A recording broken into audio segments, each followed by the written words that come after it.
right. All right. All right. How's everybody doing? How is the audio and the visual? Everything looking and sounding good, I hope. Looks good and sounds good from my end. So let's just get started. As always, everybody in the YouTube chat, there's our Top Step risk disclosure. Everything that I go through tonight and every single night is for educational purposes only. We all know the drill. Yeah, Monday. It's already Tuesday, going into Tuesday's trading time, right? Tuesday night. Markets are open. It's now Tuesday. And I will be on TopstepTV tomorrow morning. MP is back. Love it. I mean, you guys get to hear everything first if you watch and you tune into TopstepTV. MP always dropping subtle hints of what is to come in the future and giving nice teasers if you listen close enough. Now, that being said, let's just go ahead and jump into it. What an interesting day. I have the NASDAQ daily. We'll do the rapid fire, and yeah, we'll have some good. We'll have a good night tonight, and yeah, let's go ahead and do this. NASDAQ daily chart. Here we are. What a big day in the NASDAQ, and then for a lot of markets. Kind of as expected, right? I mean, if you remember last night where we got this nice 3-bar reversal on the daily, we were kind of hesitating around this 70s, and we broke out, and sure enough, we rallied. We got up here towards these upper 700s, and I mean, there wasn't really much to it, right? I mean, we broke out through that 3-bar reversal. It was a bullish day. Everything was as expected. And yeah, everything's just beautiful in this market. Now, there is something that's coming into play. I don't know how much this downtrend is going to be on it, this intermediate downtrend, where obviously we know it's a longer term bullish market and it's been buy the dips. Once again, I will always say this until something major does happen. Guess what? Buy the dips. Buy the dips. And again, buy these dips until something major changes, until something happens, then we could be talking something other than buy the dips, right? Sounds very simple, very straightforward. And yeah, here we go. 3-bar reversal, rally, buying the dip. And now the next question is where are we going to go from here? This is a daily, and so this is a top-down view, right? Where we're looking at the daily, then we start to zoom in and plan our Tuesday trading day. And throughout the week, I mean, we only get one candlestick every single day on the daily, right? So it's not going to change very much. However, like I said, there is a lot of pressure to the downside because ever since mid-December, there was not much of a Santa rally. There was, I guess we could call this a Santa rally because this was Christmas Eve. And yeah, I mean, this was basically the Santa rally. This was all of the 3 days before Christmas. So sure, you can call that the Santa rally. But yeah, sell-off rally, and we are under a lot of bearish pressure up here in this zone. There's probably a lot of people looking to sell this, looking for this to be a lower high. And so, I wouldn't be surprised if we do get a deeper pullback. Maybe we come down and retest some type of level of support. Now, the first area I would like to see us retest is going to be this zone that we made at the beginning since the middle of December. So that's the first level. I'm going to be watching for a retest. See, it was support. It was resistance, support, resistance. So it's going to be interesting to see if we do get a pullback down here towards these 700, maybe 670s. It's, I mean, as we start to zoom in, we'll be able to make it look a lot cleaner, right? Well, it's going to look a lot cleaner. Yeah, I mean, it's a lot cleaner when we start to zoom in. That's the point of the top-down look. We did analysis on a higher time frame, and then we could start to zoom in and see how it looks like on a lower time frame. And so we got there, we broke through, and it looks like we did. We got a couple tests this afternoon and throughout today of this 650 level, this kind of zone. It's a zone, nothing's exact, and you can see where it's became support a few times, resistance, support and resistance, and then again, and it looks like today it played out as support. And so it's going to be interesting to see, do we get more consolidation? Like maybe we start to make a flagging pattern. Maybe we do something where we seen last night. Last night, with the power of hindsight, we were able to see that, obviously, with the power of hindsight, where this was just a bullish flag. I was looking for a pullback last night. We didn't get it. Instead, we just went straight up. You can see, 11, 12 candlesticks on the hourly chart straight up. And then we got that massive sell-off, it looks like, in the afternoon.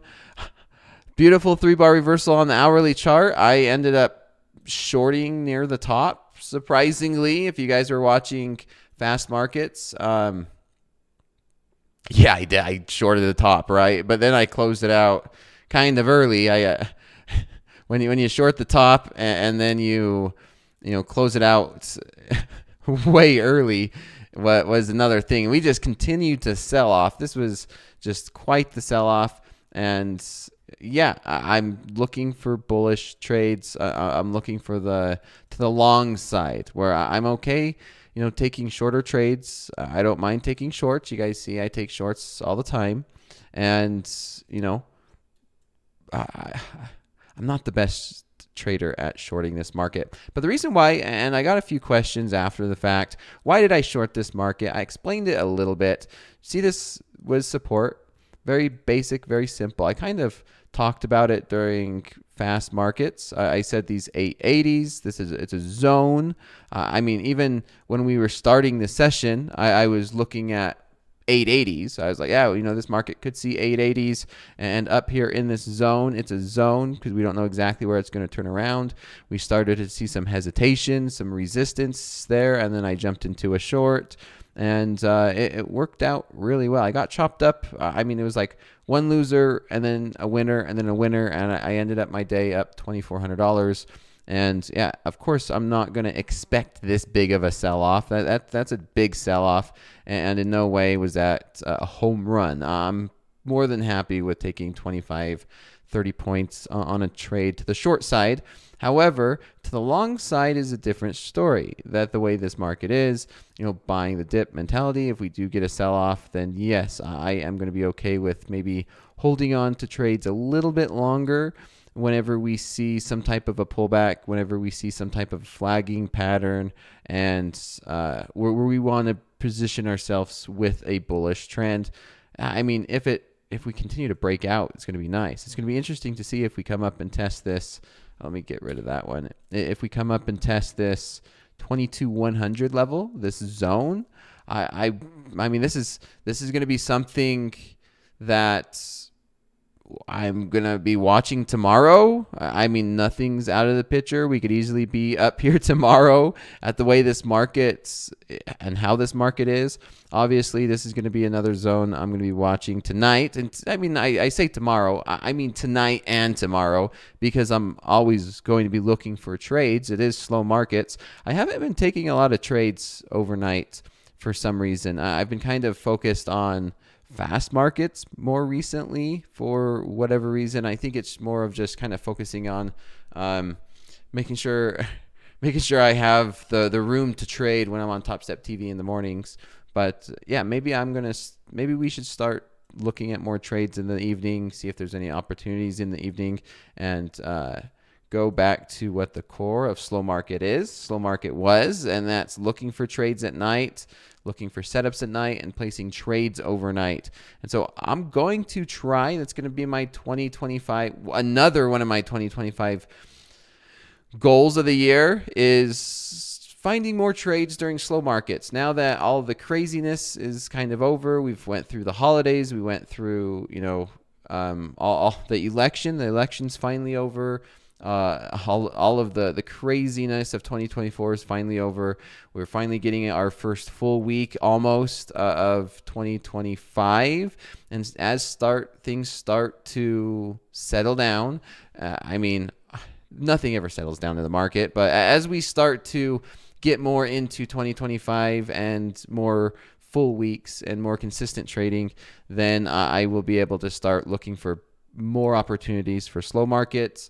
more trades to trade overnight and set overnight, even if they're just for examples for everybody here on YouTube to maybe look and, that's what I designed slow markets for, is for traders who cannot trade during the New York session to be able to take advantage of opportunities overnight. And you know what? Last night was one of those. If somebody was trading last night and they were looking at this as a bull flag and they were able to catch this trade to the long side, there was a lot of opportunity last night. Like that is a big move overnight, where you could just place an order. You could catch, I mean, I don't know if anybody would have catched the full 240 points. But trades like this is what I really wanted slow markets to do, where we can place an order, whether it's a buy stop, and if the market does break out, I'm going to get into a trade, or a buy limit to where if the market does pull back and it triggers me in, then I'll get into a trade overnight. That's what I designed slow markets for, and I want to get back to the core on helping traders who can't trade the New York session or has time to trade during the Asian session, because Topstep is international. We have traders from all over the world. We have traders from every country. And, maybe the New York session is when you're sleeping. Maybe it's while you're working. Whatever that situation is, the Asian session and the overnight opportunities, it's there. It really is. And so I'm going to be trying to look at that. And that's why you guys see me do the analysis on higher time frames. I talk about higher time frames. I look at the daily. I'll zoom into the hourly chart, see if there's any setups. If there's anything I'm liking, I'll try and talk about it, and I'll try and go through more examples. And now, after I look at the 1 hour chart, we know that this is a major support. We see that there is maybe some downward pressure.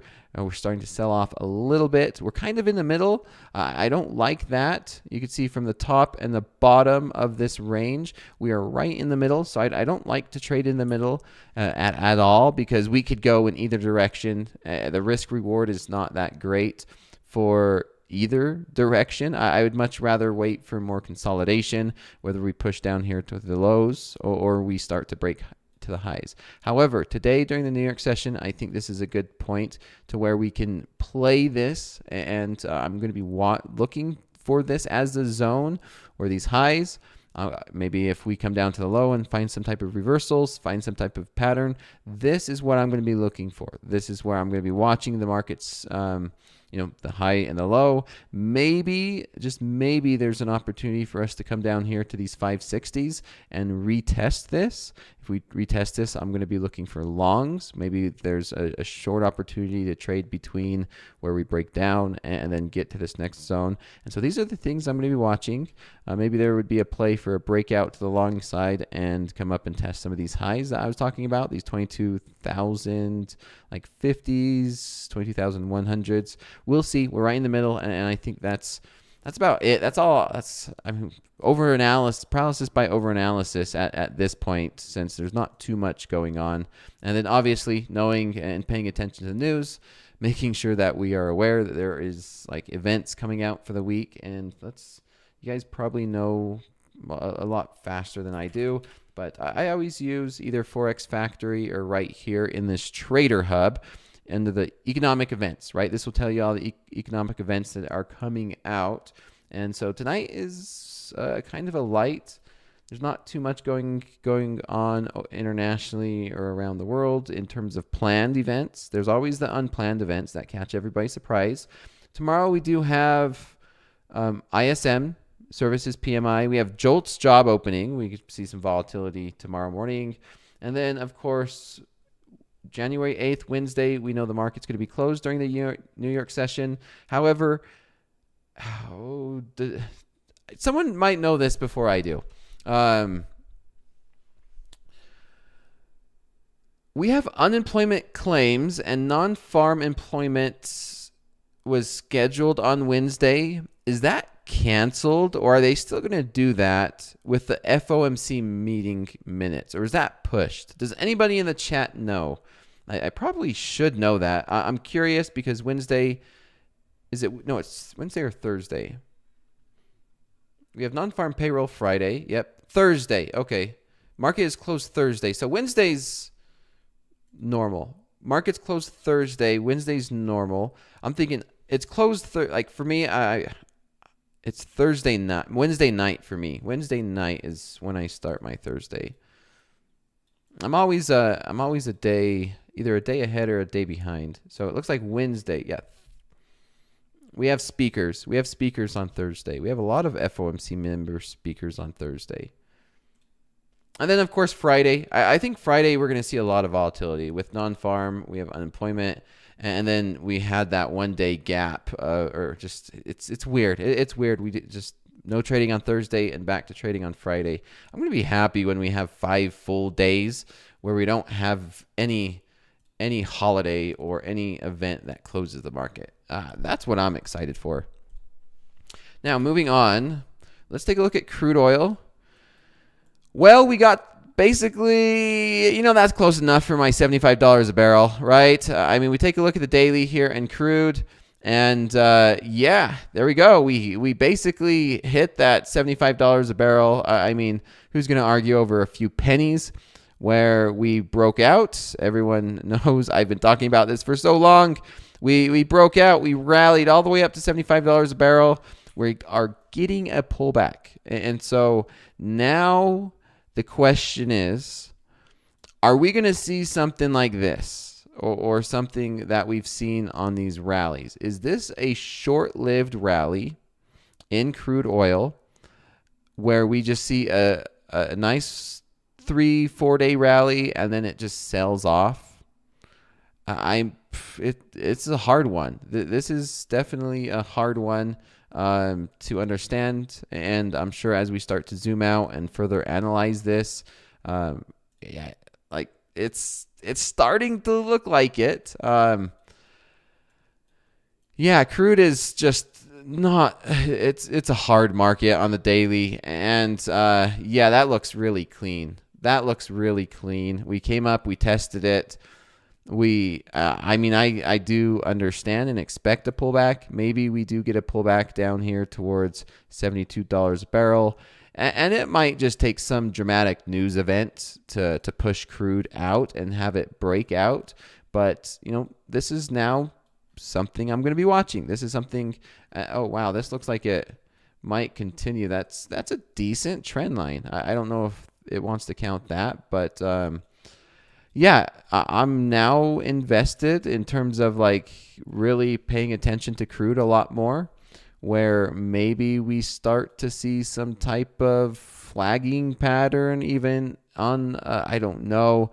It's still a tough market.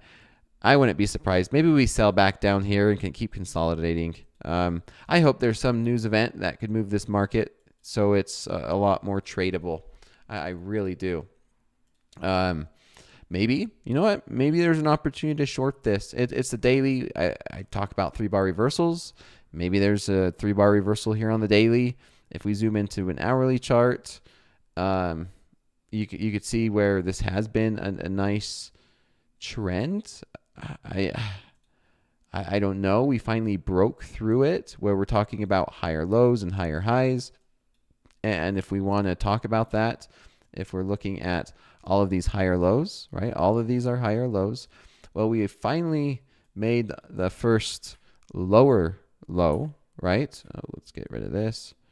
And we broke through that. And so now the next one, and what we should be looking for, at least what I'm looking for, is going to be, are we now going to make a lower high? And so that's going to be the first indication. Maybe I could wait for a lower high somewhere and then see if we could get that rotation back down. I don't know. It's kind of in the middle of maybe transitioning. It's indecisive. Maybe we're starting to transition to a sell-off, but still a tough market to trade. Still not that great of a trade. Let's take a look at Nikkei, and then we'll move on to gold. And Nikkei is going straight up. Wow. Okay. Did not expect that. I did not expect that. Nikkei is just, well, how about that for a buying opportunity that we were talking about last night? We're waiting for somewhere down there. That is Nothing you could do on this one, right? Last night it was straight down, right? We were selling off, and tonight just straight up. I mean, let's talk about 2.5%, 2.5% already, and this might not even be done. We're up 1.5% maybe today, and zooming out, taking a look. Ooh, this is looking really good for a breakout trade. This is looking really, really well for a breakout trade. Yeah, I could see that happening for a breakout trade. This is something I would higher lows, right? Testing this area of resistance, and yeah, it's looking strong. It's looking strong. It's looking really good for a breakout trade. It really is. I'm actually, I like this. I really do. I like this from a technical aspect. You know what? This is a beautiful example, and I like this example a lot. And so I'm taking a screenshot. This is a very good looking technical analysis, and I like this a lot because it gives me feelings of what happened with crude oil, right? This is kind of what happened with crude oil, kind of consolidating in this area. However, we are still making higher lows, and yeah, how does the daily look? Maybe the daily looks maybe the 4 hour. Oh, the 4 hour looks a lot cleaner. I'm gonna actually prefer this 4 hour chart. I like this. So yeah, higher lows and equal highs, and this has a potential for a nice breakout trade. Breakout. Maybe we can come up and test. The 42,000 level. Is that possible? Can we see that 42,000 level be tested? This 42,500. That is possible. And now remember, I'm talking long term. Remember, like I said, top down view. Always going to be a top down view. And then we'll start to zoom in, and we'll talk more about it. So let me take a screenshot of this one. I really like this as a beautiful example of technical analysis. So there we go. Good example of a technical chart. And as I'm doing that, we're continuing to push to the highs. Let's zoom in. We could zoom into the 1 hour chart, and that's straight up. It's very hard. And Nikkei symbol is MLL. That's a good one. That's a really good one. Take a look at the 5 minute, and that one's straight up as well. There's no trades on this one. There's no trades. Just like last night where we were just selling off. Today we're just rallying here in the Nikkei. Let's move on. Let's get something else. If there's another opportunity, let's take a look at gold. Gold, we are where are we? Let me look at the hourly chart. We are now breaking out. Let me zoom. Another higher low. Is that fair to say? A higher low in gold where we're making a higher low, and we've been making these equal highs. And so I would be okay if gold goes up and makes an equal, a higher high. I mean, we're kind of in this interesting channel in gold. I mean, it's, I don't know, however you want to make this channel make it look as pretty as you want. But yeah, higher lows in gold and higher highs. It's still a tough market to trade. I mean, look at today, up, down, and very much like crude oil. I've really been struggling to find any trades on gold. I really have.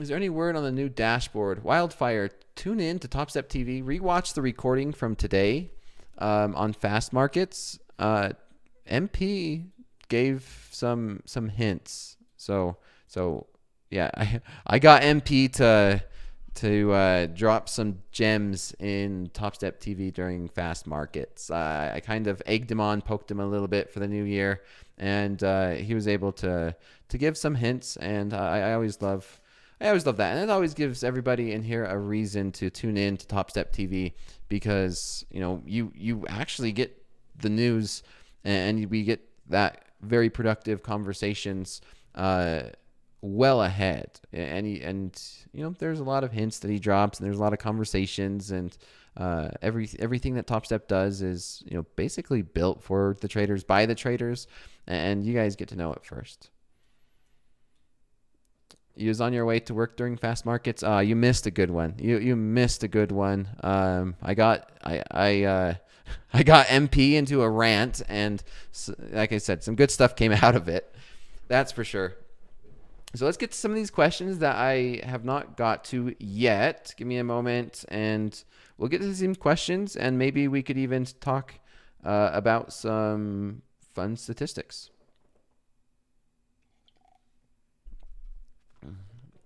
Richard Harrison, all the props are trying to push everyone into live accounts due to regulations. I haven't seen other prop firms focus on live accounts, unfortunately. Maybe I'm just not looking in the right places. Do you think on the short trade from earlier, would you have held it longer, keep going to the downside? And I'm referring to, I'm guessing the NASDAQ short from earlier. Oh, maybe. The NASDAQ short from earlier was asking if I would have held it longer. Man, that was, with the power of hindsight, yes, it's very easy. But I was done for the day. If the trade setup came earlier in the day, like maybe not as fast markets was ending, sure, I would be probably, I might consider holding it a little bit longer. If you watch fast markets over again on the 5-minute chart, I was short. I was short up here. I was short in this zone, right? And my stop loss, my memory's bad, but my stop loss was like right there. And I was short, let's just say, I was short, say here. This was my short entry. There's my stop loss. I'm going to mark that one red for everyone to see it. And my targets, I was looking for this to test. And then I was, on a stretch target, was looking for something right here. And yeah, you know what? It played out really amazing, obviously, where we came up. It was questionable, and then we reversed and sold off. I ended up closing it. I don't know what I closed it at. I think I closed it right there on this little sell-off. I actually bottom ticked it, if I remember right. So I closed it off there, and the end of the fast markets was right there. And so, you know what? Maybe if I knew that if this setup came an hour earlier, right? If it came and the setup was right here or came earlier, then sure, you know what? There's probably an odds are I would have held that a little bit longer. Maybe I would have closed off 1 or 2 contracts and then held the rest. However, it was volatile. Like, these are not small moves. Like, that was a 35-point rally. And I think, like, my question is, it depends, right? If the setup was earlier, yes. In no way was I thinking and expecting this big of a sell-off throughout the afternoon, because this is like lunchtime. Like, this sell-off was during lunchtime, 150 to 200 point sell-off. And so a lot of the volatility came in the morning during fast markets, and I was just looking for the market to consolidate again. And I was happy with what I just got. I was happy with what I got. If it came earlier, sure, there was a possibility that I could have held that for longer. But that was a great trade. It was looking questionable on this candlestick, where I thought it was just going to keep going and breaking out. But beautiful example of how, basic simplicity of technical analysis, right? This is resistance, or this was support. Support became resistance. Simple, straightforward. The hardest thing to always do is, how do we trade it? How do we manage risk? and all of that. Everyone watched earlier when I was getting in long here, right? I was getting in long and looking for a breakout, and guess what? It went down. It ran my stop loss. I took a $3,000 loss, and then I got right back in, same spot, same entry price, and I wrote it for a nice winner. So, and then I had the other winner. Now, obviously, I went and I reviewed it, and it's so hard to say. I'm going through the battle this start of this year of when would it dictate that when my stop loss, right? Because my stop loss was right here and my entry was right there, right here at the 820s, 830s, is my stop loss being a better entry. And so for this example, this long, yeah, my stop loss would have been an absolute amazing entry, right? Instead of getting stopped out once, minus 3,000 and then plus 3,000. I would have not had minus 3,000. I would have got in long right here where my stop loss is, my stop loss. And then I could have been up 4, 5, 6,000 on that nice move. But then on this trade, on this short trade, right, where I entered in somewhere like right here, and then my stop loss was up above, and, no, my stop loss would have not been a better entry. Right? I would have never gave me the opportunity to get in if my entry was where my stop loss was. So there's so many different scenarios, and I'm trying to filter through that and understand in my own trading, and hopefully I could explain it as I do it in front of everybody so you guys could see what I go through, because I go through what everybody else goes through when it comes to trying to figure out, oh, when do I do it? When do I do that? When I do this? Ultimately, at the end of the day, my goal is to make money. If I follow what I've always followed, I'm pretty confident I will make money, but I'm always trying to improve it. Always trying to improve it. Do you ever average down? Sometimes I find it difficult to not do it on pullbacks to support or resistance. Yeah, I would say I don't call it averaging down. I don't call it DCAing.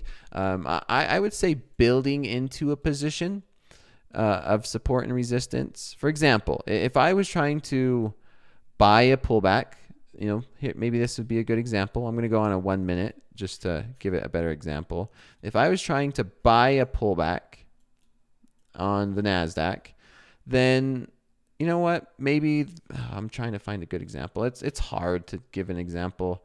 I would be okay with building a position at an area of support and resistance, right? So maybe this short was a good example where I had this as a zone, right? This is a zone. And I said, I'd like to short in this zone. We do not know where. We do not know where it's going to turn around. We don't even know if it will turn around. However, I would be okay with building a short in this zone. And so maybe as it starts to go up, maybe I could enter into a short here. Maybe I could add to it, and then I could kind of get into my full contract size in this zone, and then have my stop loss on the opposite side of the zone.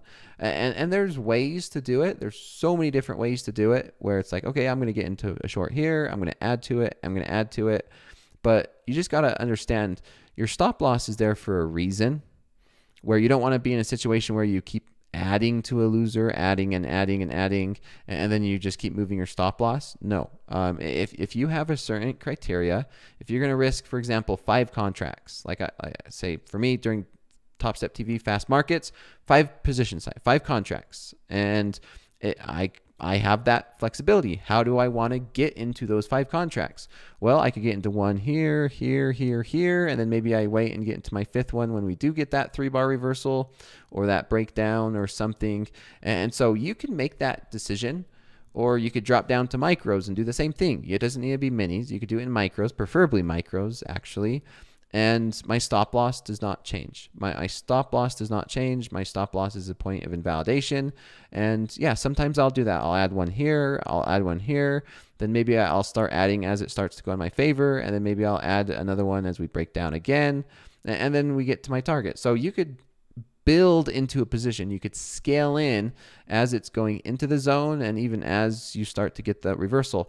Now, I should have, obviously, there's always the shoulda, woulda, coulda. I mean, take a look at this candlestick. This was one I was kind of watching and was really trying to like pay attention to. And like this is the main reversal I was kind of looking that got me into the short. And it worked out pretty dang good. And so for me, lately, for Topstep TV and for the sake of showing everybody, I've been all in, and then I've scaled out. So if I enter a trade, it's all 5 contracts. And so it's 5 contracts, 5 minis here in the NASDAQ, and then I'll probably scale out like you guys seen me do before. But there's so many different ways. There really is. I could not even go over all of them. I couldn't even count how many. Do you look for a 3-bar reversal on any time frame? Can you please explain that a little more?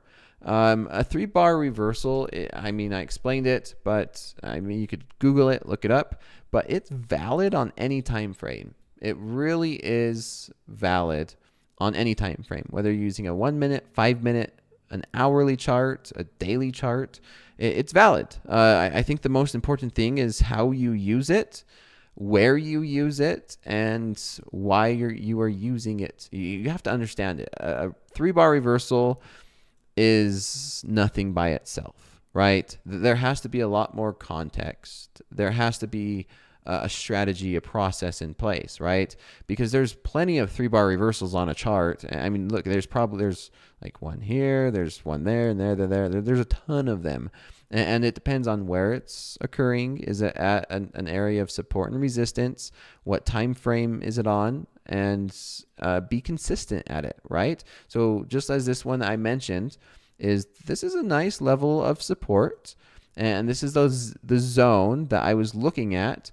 And so you could imagine a 3-bar reversal in this zone is a lot more powerful than a 3-bar reversal almost before we get to that. So there's many different ways and scenarios. It's not a one size fits all when it comes to a 3-bar reversal, especially during the Asian session, right? The Asian session, when we're just chopping around, you kind of zoom in and like take a look at this, right? How many 3-bar reversals have technically occurred over here? Like you could say, oh, reverse there. No, there has to be a lot of context, usually after a trend.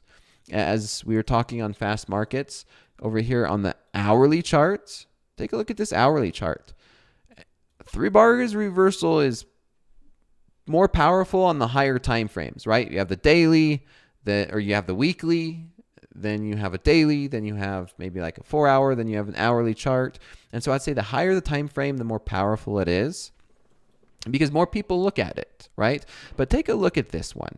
This one, I mean, now with hindsight, but it's a picture perfect one. This is a textbook example.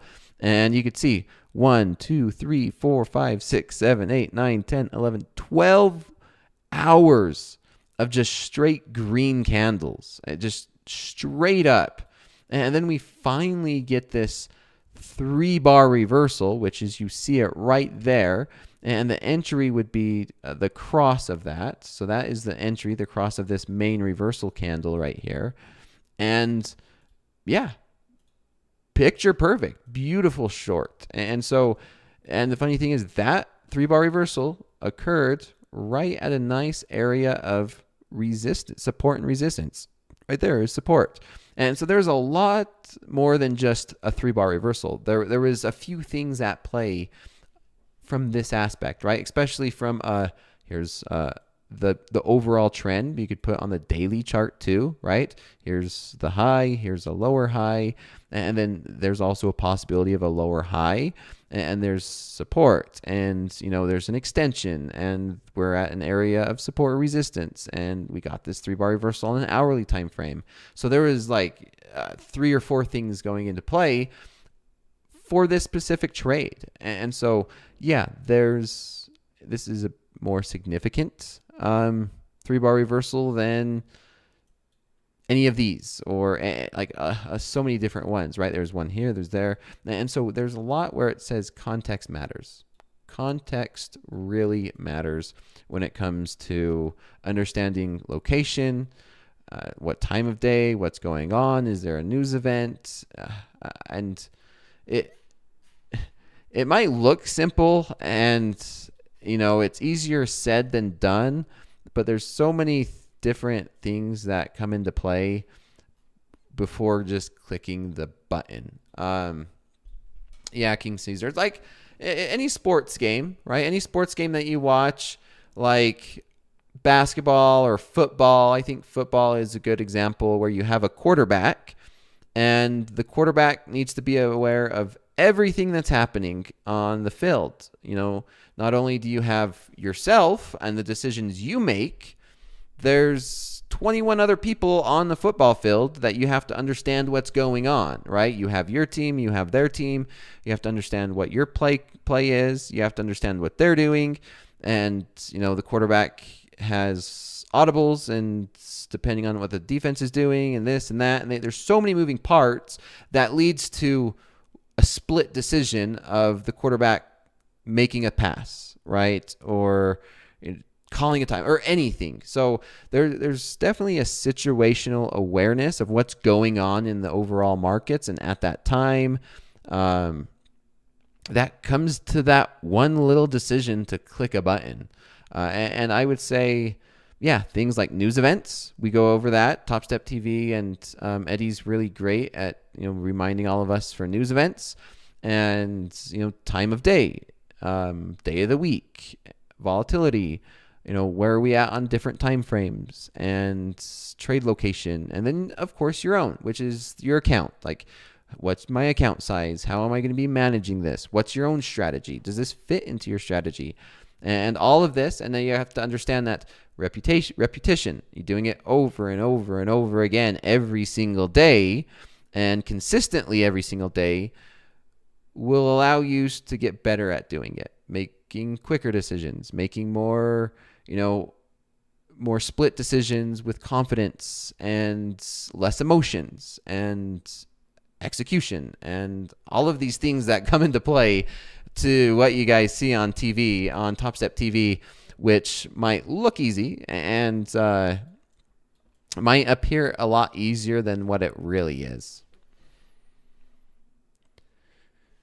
Ooh, that was a good one. That was a long one. Do you ever deal with greed? Yeah, I deal with greed. Yeah, I deal with greed. Not as much as I used to. And for me, greed anymore doesn't go with dollar amounts. Greed is more about... I'm trying to think of how I could explain this. For me, greed is about for example, it's like I don't want to say I knew I was right, but for me, greed now goes in the form of, this market really does look like it's going to sell off, and I'm going to hold this trade longer than I probably should. And there's times where I've gotten greedy. There's times where I've gotten greedy, holding a trade longer than I should. And you guys probably seen it sometimes. Dakota, can you talk about psychological levels like 21,900? Did not want to fill those resting orders last night. I got slapped around with those big 100 lots showing up on the bid and the offer. Any round number is a psychological number, right? We have 21,800. We have 21,900. And you could see them play out time and time again, like big round psychological numbers. You can see where it was support and resistance here during the New York session, not once, twice, and then we had a hard time getting to it. The 900 one, it's like didn't even get to it. And part of it, like once again, situational awareness, right? Look at all this resistance here. And if we want to talk about psychological numbers, the ultimate one is in Bitcoin, and that is $100,000 on Bitcoin, because we're there again, right? We take a look at the hourly chart. And yeah, $100,000. It's a big round psychological number. It's easy to play around with. I mean, yeah, the market's been chopping around $100,000 here in Bitcoin. And yeah, it's the same thing. Now, here's the question is the more zeros, right? Like 100,000, typically the bigger the psychological number. So that 100,000 is a lot bigger of a psychological level than 101,000 or 102,000.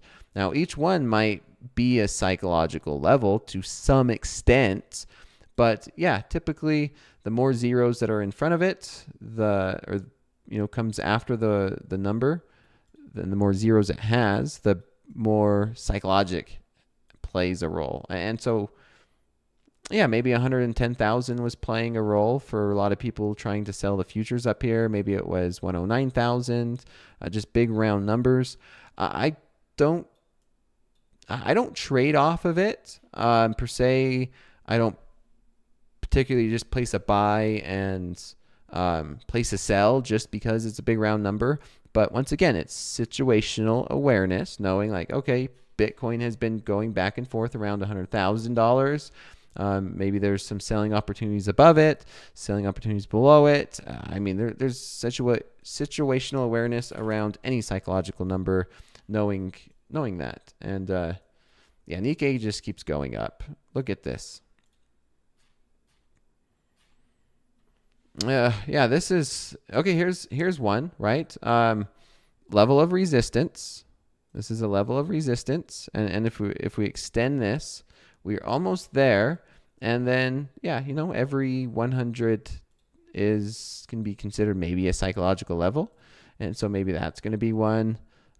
Maybe 500 will be one, but this could be an area of resistance here in the Nikkei. It'd be interesting to play out, but yeah, the Nikkei is very strong. It's a strong rally on the Nikkei. NASDAQ looks like let's see. Interesting thing on the NASDAQ here on the 5-minute, actually. Look at this. This is a level of resistance, level of support. It looks like this is something that I'm watching, right? Level of resistance, and it just became support, right? Like look how those play out pretty well. That nice and support and resistance. It played out again tonight during slow markets. And so the next question for the NASDAQ is, do we break out and have a nice rally overnight again? Are we going to see another rally overnight again? Maybe. I don't know. It's starting to look like it. Man, I'm tired of these overnight rallies or sell-offs. I want the moves to happen during the New York session, not overnight. I mean, depending, right? Because traders who have an open position or a pending order overnight is happy with these moves. But just because we're right in the middle of this, it's hard for me to find a trade. It is hard for me to find a trade. Yeah. You made money on your practice account but lost in the real. I've been there more than I'd like to admit. Do you take volume into consideration before a trade? Claude, no, I do not. I do not look at volume. Coach Jay does. Coach Jay is an amazing volume trader. While every situation is different, as a general rule, do you wait for the price to reach your stop loss, or will you get out early? Arizona Bob, most of the time, I'll just let the market hit my stop loss. Every once in a while, if I'm already in the market and I'm already in the trade and we consolidate and then we start to go and break in the opposite direction, or I see something that I don't like, or maybe it's taking so long and then a news event's going to happen, then yeah, I'll close it out early. Depending on the situation. So yeah, there's been times where I just close out early, and I will say though, most of my trades, you'll see me just let them play out. And the NASDAQ short today was a great example, right? Where my stop loss was like right there. And during this major rally, right? I mean, it looks better on a 1 minute chart or a smaller one. So yeah, here's that example, right? So I ended up, I don't know where I shorted. I just know this was the move where my stop loss was like right there at 90 something. And the market just rallied hard. Like that's a 40-point rally. And it looked like it was going to hit my stop loss. And I'm like, I really think this is going to hit my stop loss. This sucks, right? I mean, I almost, like in the back of your head, you're like, it's going to hit your stop loss. No, like I know. I was thinking in my mind, like, I'll just close it out and I'll save 5 points. But I didn't. I kept my stop loss on there. The house account, it came within 2 points of the house account. And yeah, we just let it play out. And sure enough, straight down the other way and take profit. And so it worked out really well. And I don't know the exact statistics on how many trades I'll let just hit my stop loss and take profit versus how many trades I close out early. But I would say closer to 90% of my trades, I just let them play out.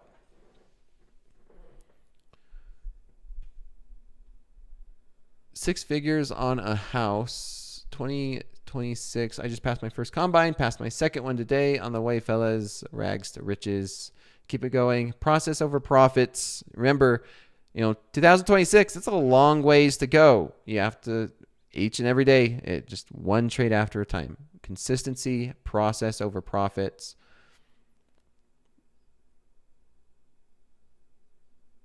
Interesting. Don't touch your stop. You pay it to do its job, so let it do it.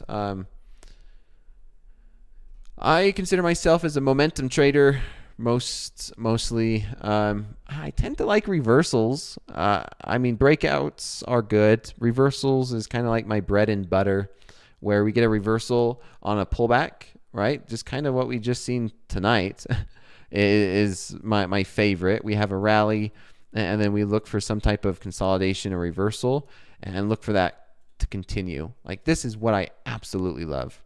I really do. And especially to the long side. To the long side is even better.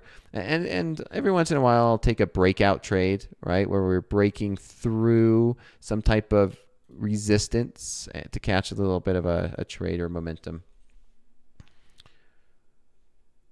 I don't know what you mean by that, Roblox gamer. We're not looking at stocks. These are futures markets. This is the NASDAQ futures. It's a basket of stocks.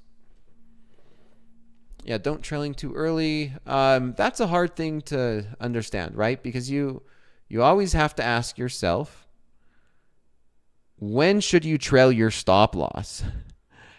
There's no solid answer, right? There's no correct answer. There isn't. My answer is it depends on your strategy. Whatever you do, it's more about consistent.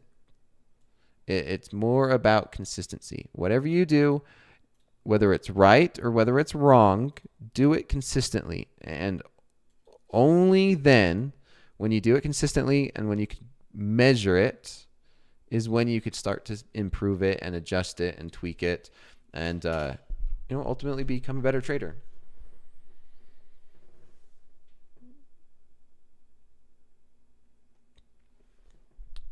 How do you know when you need to adjust your process to handle a new market dynamic versus go through a series of losses and stick to the process? That is a good question.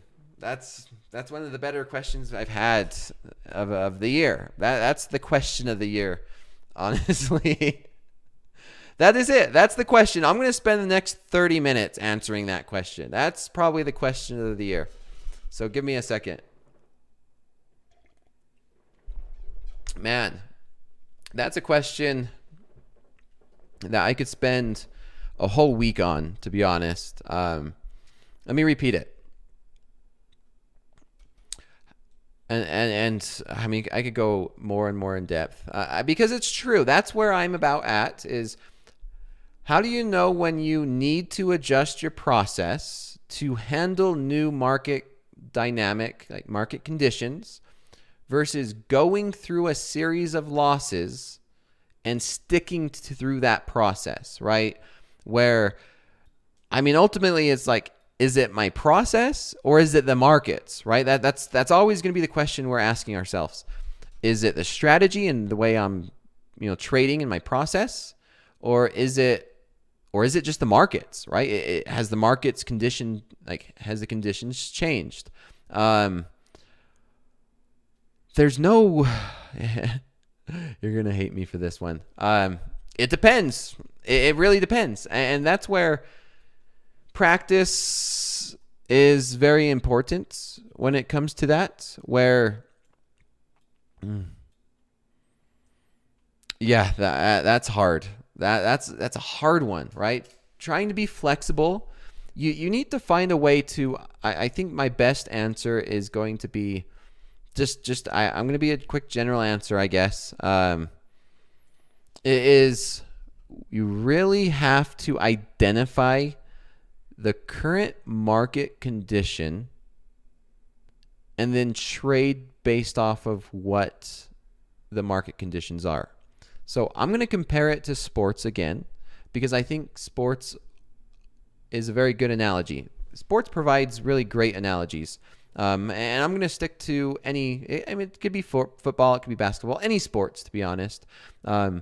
If you're looking at the markets as a sports team, okay, so if I'm one team and the market is your opponent, right, is the opposing team, you should have a playbook, right? You should have a playbook of play calls, for lack of a better way to explain it. So if the market does this, you should do that. So like in sports, if you're on offense and the defense does one thing, and then you do another thing, right? You make an audible, you have a halftime, and during the halftime, or you have a timeout in the middle of a game, and you make adjustments. And it's the same thing for the markets. Maybe you take a loss. You call a timeout, and you just say, okay, take a step back. You could reanalyze the markets. You don't have to trade. Trading is optional. And you can say, what market condition are we in right now? Is this a consolidating market where reversals and a consolidating strategy will perform better? Or is this a trending market where a trending strategy will perform better? And so we have to identify these different market conditions and then be able to adapt to them, to deploy a strategy or process that has the best optimal way to have a positive expectancy, right? Now, it's a lot easier said than done, right? Look at today, because today during the New York session, it was a trending market up and to the right. It looked like it was a nice trending market. And then halfway through, we started trending the opposite direction, and we started trending to the downside. And it depends on how you're looking at it. If you're looking at it for an entire session, right, the entire New York session, we didn't really go anywhere. From where we opened to where we closed, we basically opened up right here and we closed almost the same place we opened, right? During the New York session. I'm not saying the London session. The London session was a trend.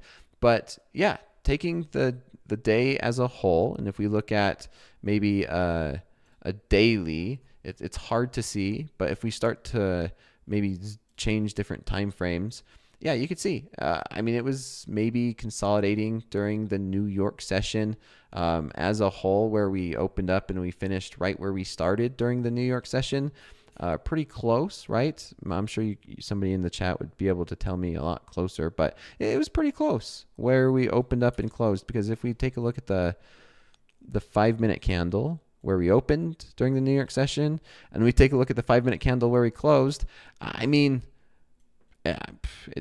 do you look at the market, right? How do you look at the market? What time frame are you looking at? And if we look at that, wow, we went down. Well, when we opened, we went up, and then we went down, and then we closed right where we opened. So consolidating overall for the day, but intraday throughout the We had a rally to the long side. We had a trend to the long side. We had a trend to the downside. We had some periods of consolidation, throughout the day, and we got a little bit of everything, depending on your time frame and how you view the market. And then only you as a trader needs to be able to identify what market condition are we currently in. Are you looking at a 5-minute time frame? Are you looking at a 1-minute time frame? What time frame are you looking at? Because I could come in here and point out a consolidating market. I could point out, trending markets on smaller time frames, right? Like, hey, we're trending right here. You want to scalp the trend going down. You want to scalp the trend going down. We want to scalp, the trend going down, or, maybe you want to scalp a trend going up. We got a little bit of both for these opportunities. And so I could come in and you could point out areas of consolidation. You could point out areas of expansion, trending, on the shorter time frames. And we just have to identify that as a trader. What market condition are we currently in, and how am I going to trade this? Maybe you're looking at it as a smaller time frame or a higher time frame. It's really up to you. Once again, same thing, it depends. And consistency. Consistency is the best. Man, bear pig. What are you even saying? Hindsight capital so much. I don't get what you mean. I don't get that, man, bear pig. That's what you do when you analyze the day. Right? Is that not what you do? You analyze what happened for the day, and we're talking about how to transition between a trending market, consolidation, and expansion. That people's comments, it makes me question. You know what? No, it doesn't make me question. It makes me feel good that I'm actually helping traders. That proves to me that there are traders that need help. It really does. It's like, yeah, you know what? There are beautiful examples of traders who need help, and that is one of them. Coach, do you think market conditions can make a profitable trader non-profitable just because of market condition changing? Do conditions have an impact that much? Yes, 100%. This is so true. Market conditions will always have an impact regardless of traders. You could be profitable, and you could be a very profitable trader. And if the market conditions change, that profitable trader could lose money. You see me lose money all the time. And I have traders who I know who are profitable and have been very amazing profitable traders who will lose money in different market conditions. What makes a difference between, I guess, a profitable trader and someone who's new is that the profitable trader, or the consistent trader, knows how to handle the loss, because the market's going to change. They know. I'm like, yeah, you know what? Today the market did not do what I wanted. I take my loss. I'm done for the day, right? And you trade for tomorrow. The newer trader gets very emotional. They revenge trade. They just blow their account. And then the next day, it affects their next day because they're still emotional from yesterday. And then it just snowballs into so much negativity and loss and loss and loss. Where a more, I guess, seasoned trader who is consistent and profitable they don't care.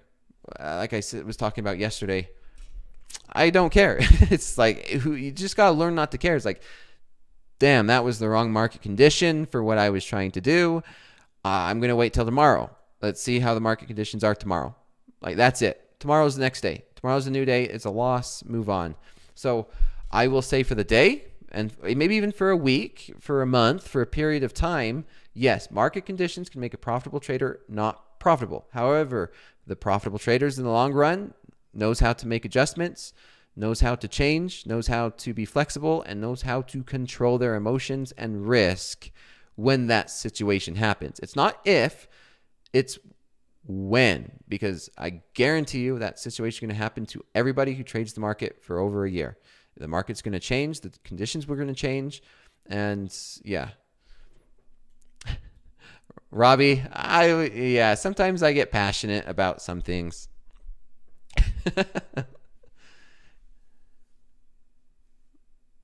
There's an NVIDIA keynote speech right now.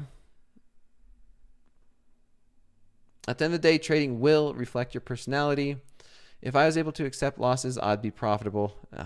Everybody would be more profitable than where they were if they would learn how to accept a loss. Everybody. What do you think of the rejection off the NQ bottom trend daily of the NASDAQ? I'm not sure what you mean by that extended.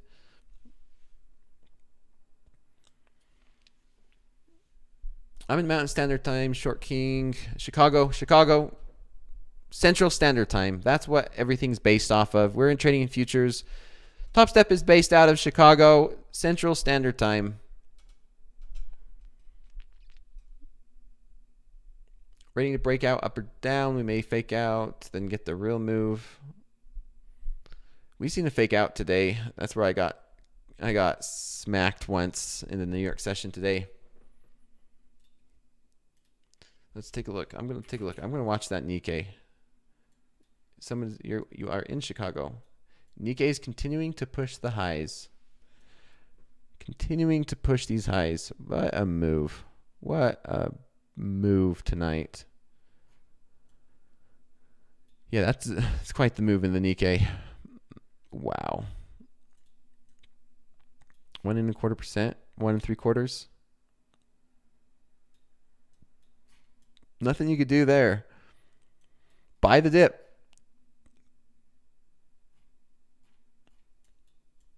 Yeah, I'm not seeing much of. Let's take a look around. What's crude oil doing? Crude oil's pretty heavy right now. And let's take a look at gold.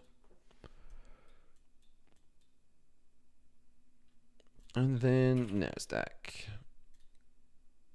All right, not really much happening in these markets. Terminology. I love the terminology you use. Yeah, terminology is really nice. I mean, when growing up, I always loved when teachers or someone I'm listening to uses terminology, kind of puts it into perspective or something that I could relate to when it comes to sports or anything, right? Anything in life or in general that you watch outside of what you're trying to learn. So to me, I love terminology. Terminology is a great teacher for myself. Maybe not for everybody, but for myself, terminology works great. What are the chances MP calls live traders to trade on the floor in Chicago or Aspen? I don't know, Din. That'd be awesome. I would love to. I don't think he's gonna like. It's not gonna be a situation where you have to come trade on the floor in Chicago or Aspen. But maybe in the future there would be an opportunity that if somebody wanted to come visit an office and trade for a day or two or a week, maybe there'd be that option. They're going to be Topstep Trading League, right? Topstep Trading League. That's going to be the closest thing to being on the floor, right? Maybe like a trading pit. That's going to be awesome. I'm super excited for that, where maybe when it starts, things are starting to get together slowly by slowly, and it's doing it the correct way. It's not just going through and doing it at half effort. It's doing it the right way, getting the teams together, getting systems in place, getting everything. And then, I could see a day where we have teams meet up in like Las Vegas in an arena, and we have a bunch of desks and monitors, and it'd be the closest thing to what a pit trading would be, right? You have the different teams, you have the markets, you have the teams trading, and oh man, I'm excited for that. That is, if that's, yeah, I'm just super excited for that. I'm not sure with Scotty. I'd look for the notification this month. I know a lot is going to be happening this month. This month is going to be amazing. Yeah, there's so much going on. The Thunderdome trading. I don't know what it's going to be called, but that sounds nice. A big trading dome, having a dome. Actually, that one's a dome where we can have thousands of traders in the audience, and man, it's going to be pretty awesome.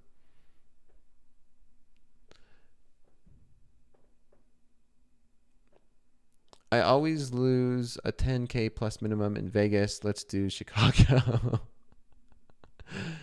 Oh man, Vegas is nicer. Mint, I'll stay tuned. Stay tuned. Let's take a look. I might have it hanging around here somewhere. They're still doing the checkouts. The fastest way to get information is, number one, nothing's verified until you get an email, right? So always stay tuned and keep an eye on your email. That's going to be the first thing. Let me go through.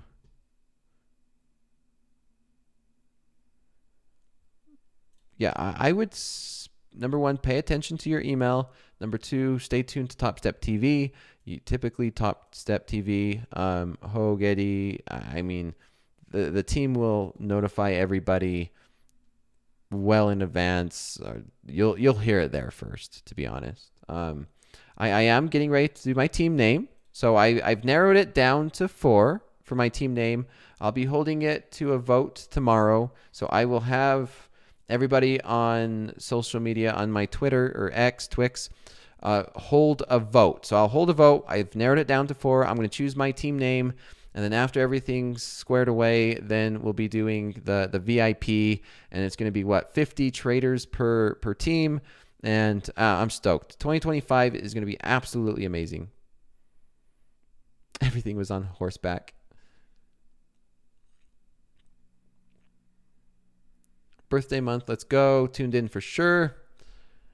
Going through some of these. If it's a real trading, yeah, well, Jeff, I don't think it's going to be like a real trading. I'd say the closest thing that we can get, right, to a quote real trading pit. I don't know how would you ever make a real trading pit, right?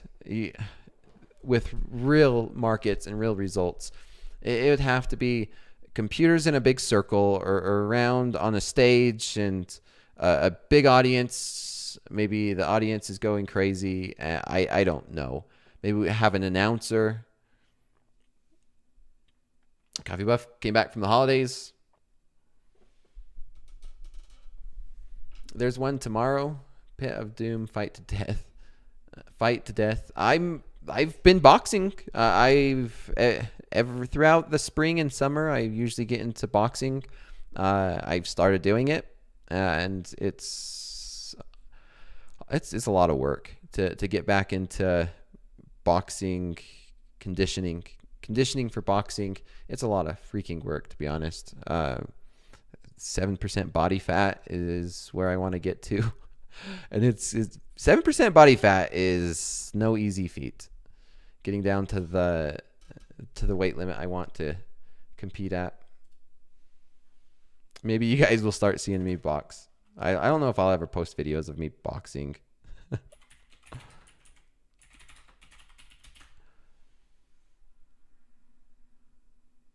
It's a pure boxing. I mean, they have MMA there. I'm a boxer.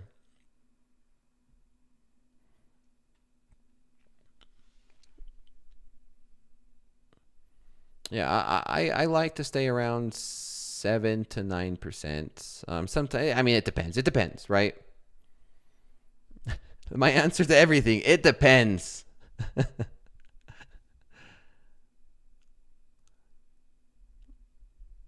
I'll be Dakota versus Mohammed. I'm passionate about boxing. Everything I do, I don't do it. I don't do it halfway, I guess. If I get into something, I want to get full into it. What am I?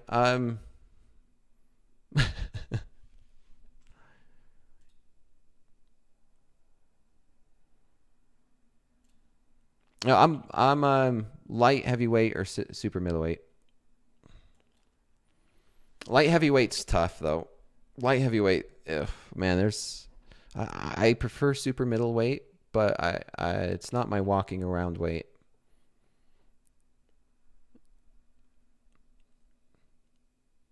You saw me getting bottom ticked and some really good trade. Oh yeah, I'm used to it.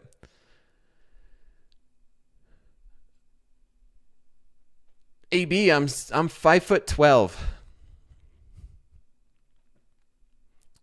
5 foot 5 foot 13 if I have shoes on, if you get it.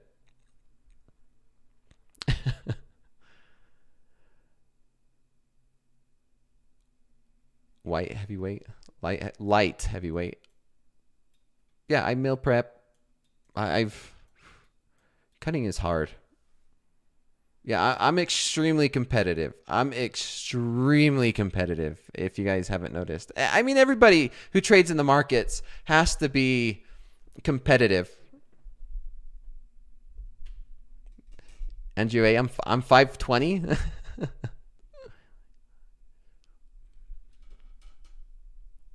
It's my way. Who's my goat? Who's my goat in boxing?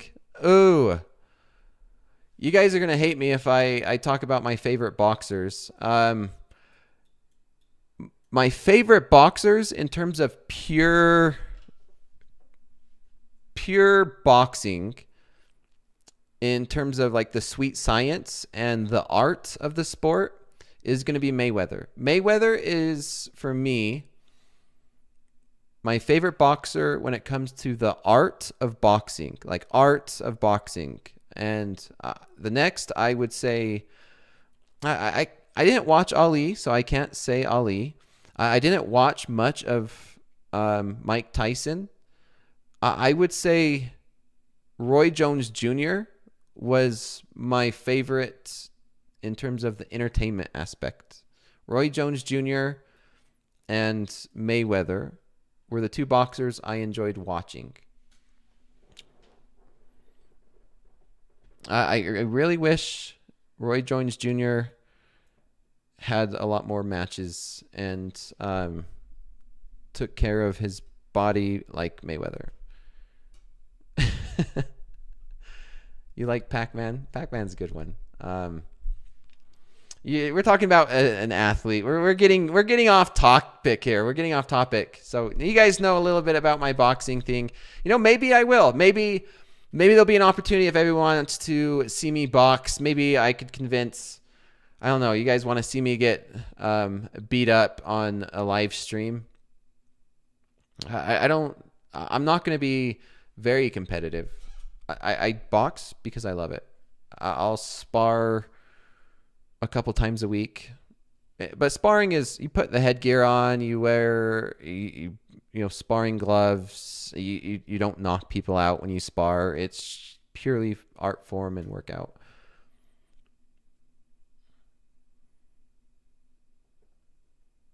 AB, I probably won't fight another trader because no, I'm not for I probably wouldn't. We should do a boxing league. I care too much about my brain and my head to do it in any other way. Boxing for charity? I don't know. Maybe there will be one day. You see me? Yeah, you guys get to see me go rounds with the Nikkei and the NASDAQ every single day.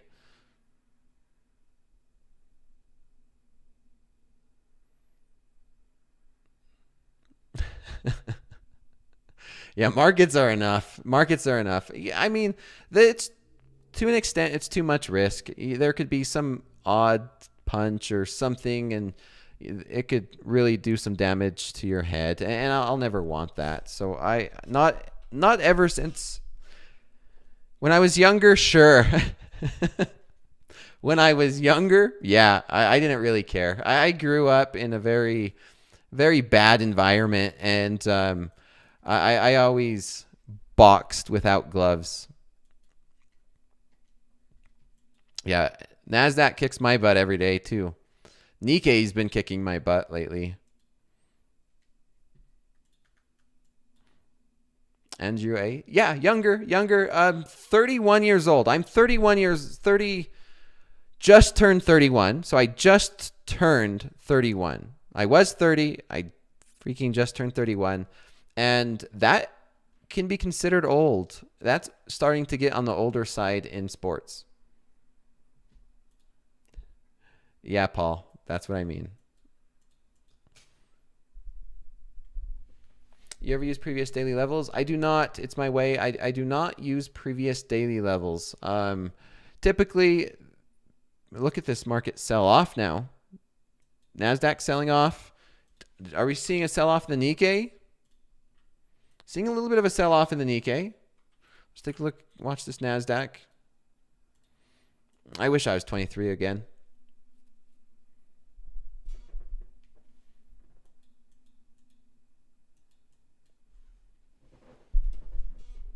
Richard, you tried to say Jeff Lithium. Yes, 31 years is young, but when you're talking about boxing, 31 is on the older side. I mean, minus Mike Tyson. Mike Tyson is built different.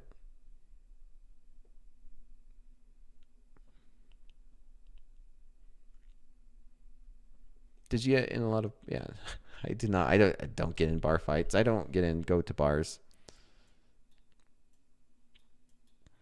Yeah, I'm not sure what's inclining this sell-off. They said that speaker, NVIDIA, there's an NVIDIA speaking. What's your favorite indicator? Price action, technical analysis. If there's my favorite indicator, it would be like a VWAP or a simple moving average, something simple. Jensen speaking. Bars have the best food. They do. They have some great food.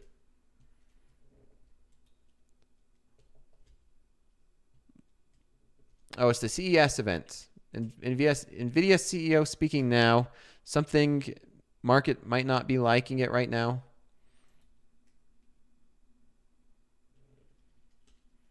NVIDIA to blame. It's going to be interesting to see how the market reacts to it tomorrow. It's probably not too dramatic. My go-to time frame is always going to be the 1 hour to find trends. I love the 1 hour chart, and then I love the 5-minute chart. And look at this. This is interesting, right? We've broken through this consolidation. Where do we go next? Is this going to be a continuation down from the afternoon? Are we going to see a sell-off? That is interesting. This is an interesting thing where this looks bearish to me, obviously. The Nikkei sell-off has begun. And just like that, we are selling off. Yes, there's another example on the price action, right? Right? It was tempting to short. It was tempting to short right there. Oh, that would have been a good one.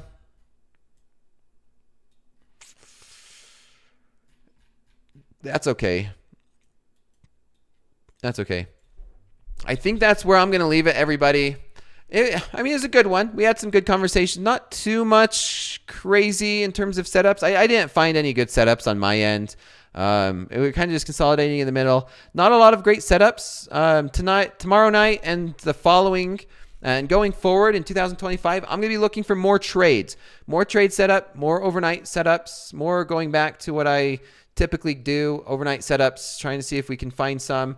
And yeah, that being said, I appreciate it. Tomorrow during TopstepTV, I will be on for fast markets. Tomorrow's Tuesday. Right now, you're seeing Tuesday's price action. I will be tomorrow fast markets, and then tomorrow night slow markets again. And then don't forget, I will be hosting a vote of the top 4 names. The top 4 names of my VIP team. You guys get to choose it. It's going to be on Twix, Twitter, X, the social media. I will post and hold it to a vote tomorrow, and then more details to come. I'm excited to be having my class, my 50 traders.